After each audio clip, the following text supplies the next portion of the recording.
एक धीमी, भारी, लयबद्ध धड़कन।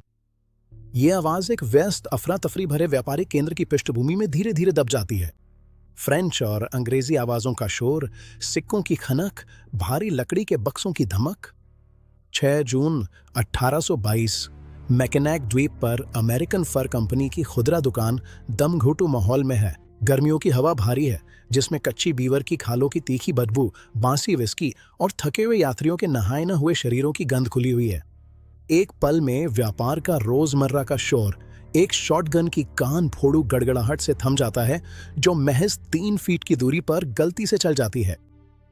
पीड़ित हैं एलेक्सिस सेंट मार्टिन, एक 19 वर्षीय फ्रांसीसी कनाडाई फर ट्रैपर।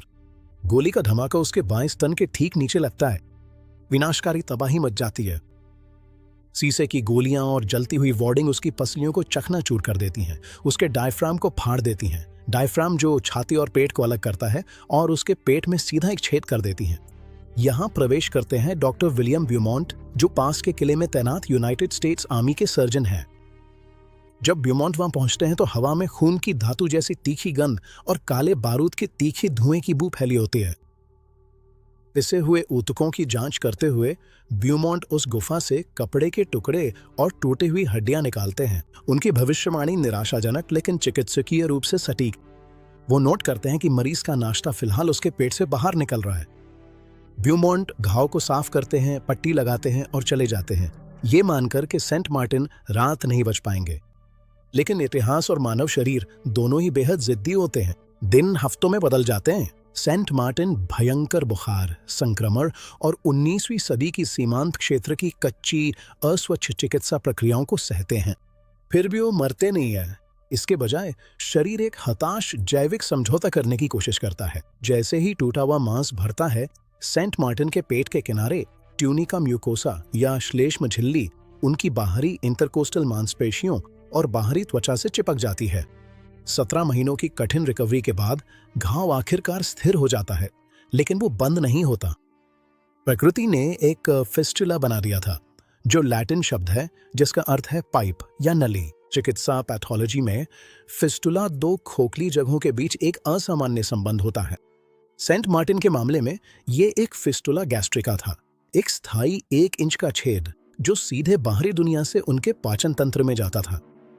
ये केवल एक ढीले म्यूकोसल ऊतक के फ्लैप से ढका हुआ था, जिसे उंगली से आसानी से एक तरफ हटाया जा सकता था। डॉक्टर ब्यूमॉन्ट के लिए ये एहसास चौंका देने वाला था। अब वो किसी भयानक चोट को नहीं देख रहे थे। वो एक खिड़की देख रहे थे, एक वास्तविक द्वार जो जीवित, कार्यशील मानव आत्मा में खुलता था। आगे जो हुआ उसकी महत्ता समझने के लिए हमें उस युग की अज्ञानता को समझना होगा। 1820 के दशक में पाचन एक रहस्य था। उस समय की प्रमुख चिकित्सा सिद्धांत प्राचीन और अधिकांशतः गलत थे। कुछ चिकित्सकों का मानना था कि पेट एक यांत्रिक चक्की है जो भोजन को केवल घर्षण से पीसता है। दूसरों का तर्क था कि ये किण्वन का एक पात्र है, या इससे भी बुरा, सड़न का स्थान है जहां भोजन बस सड़ता रहता है जब तक कि वो अवशोषित न हो जाए। अगस्त 1825 में प्रयोग शुरू हुए। पिस्टुला के माध्यम से ब्यूमॉन्ट ने रेशम की डोलियों से बंधे भोजन के टुकड़े, कच्चा गोमांस, उबली हुई पत्ता गोभी, ब्रेड और नमकीन सुअर का मांस नीचे डालना शुरू किया। वो उन्हें सेंट मार्टिन के पेट में घंटों तक लटकाए रखते और नियमित अंतराल पर डोरी को सावधानीपूर्वक निकालकर घुलने की गति का निरीक्षण करते। उन्होंने पेट की दीवार की पेशीय सिलवटों, जिन्हें रूगे कहा जाता है, को सिकुड़ते और मत्ते हुए प्रत्यक्ष रूप से देखा, जिससे ये निर्णायक रूप से सिद्ध हो गया कि पाचन केवल एक निष्क्रिय सड़न की प्रक्रिया नहीं, बल्कि एक सक्रिय यांत्रिक प्रक्रिया है। उन्होंने एक रबर की नली का उपयोग करके पेट के साफ चिपचिपे तरल को बाहर निकाला और उसकी शीशियां यूरोप के सबसे बेहतरीन रसायनज्ञों के पास भेजीं। वो मानव जीवन की अदृश्य मशीनरी को वास्तविक समय में काम करते हुए देख रहे थे। लगातार प्रयास और त्रुटि के माध्यम से ब्यूमॉन्ट ने आंत का मूल रहस्य उजागर किया। उन्होंने सिद्ध किया कि गैस्ट्रिक जूस कोई साधारण विलायक नहीं, बल्कि एक जटिल, अत्यधिक अम्लीय रासायनिक मिश्रण है। उनके विश्लेषणों ने हाइड्रोक्लोरिक एसिड की उपस्थिति की पुष्टि की, जिसे रासायनिक रूप से HCl के रूप में दर्शाया जाता है।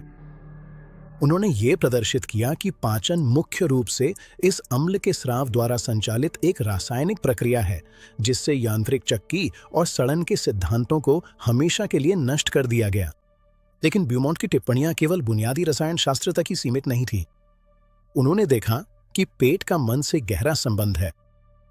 जब सेंट मार्टिन परेशान, तनावग्रस्त या गुस्से में होते, जो कि वे अक्सर होते थे, तो ब्यूमॉन्ट ने पेट की भीतरी परत का रंग बदलते हुए देखा, जो गहरा लाल हो जाता या पीला पड़ जाता था। गैस्ट्रिक जूस का स्राव धीमा होकर रुक जाता और खाना घंटों तक बिना पचे पड़ा रहता। आधुनिक एंटेरिक नर्वस सिस्टम या मन पेट संबंध की खोज से बहुत पहले ब्यूमॉन्ट ने मानव भावनाओं के पाचन तंत्र पर गहरे शारीरिक प्रभाव का दस्तावेजीकरण किया था। वो आधुनिक गैस्ट्रिक फिजियोलॉजी की ठोस नींव रख रहे थे। फिर भी चिकित्सा विज्ञान का ये स्मारक एक बेहद परेशान करने वाली नींव पे खड़ा था। एलेक्सिस सेंट मार्टिन अनपढ़ थे, अपने घर से बहुत दूर थे और शारीरिक रूप से विकृत थे। वो वॉयजर के रूप में अपना भारी श्रम का काम नहीं कर सकते थे। ब्यूमॉन्ट ने ये समझते हुए कि उनका जीवित प्रयोगशाला कहीं चला न जाए, सेंट मार्टिन को अपने घर ले आए।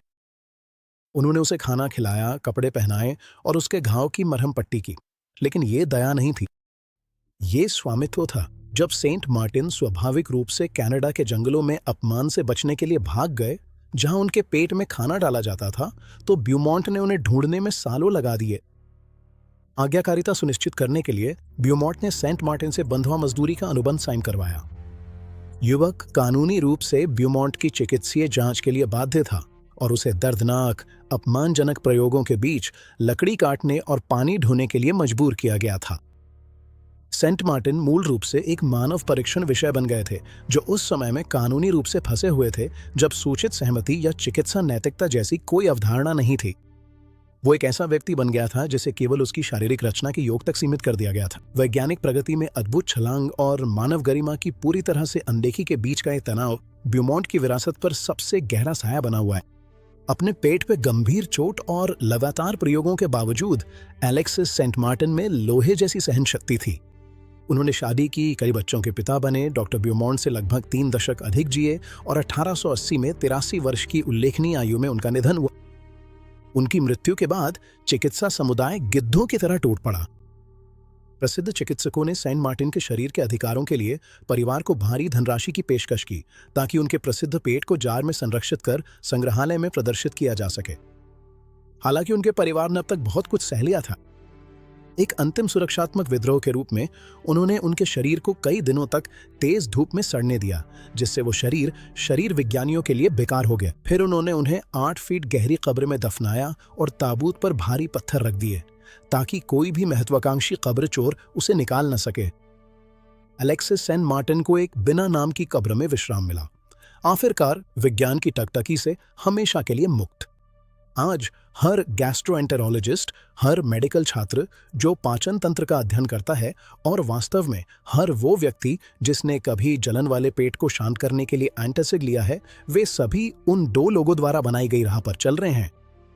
ये एक ऐसी कहानी है जिसमें हिंसा है, जीवित रहने की जद्दोजहद है और आधुनिक चिकित्सा के कठोर निर्मम प्रारंभ की झलक है। ये सब एक दुखद संयोग और पेट में खिड़की वाले उस आदमी की वजह से संभव हो पाया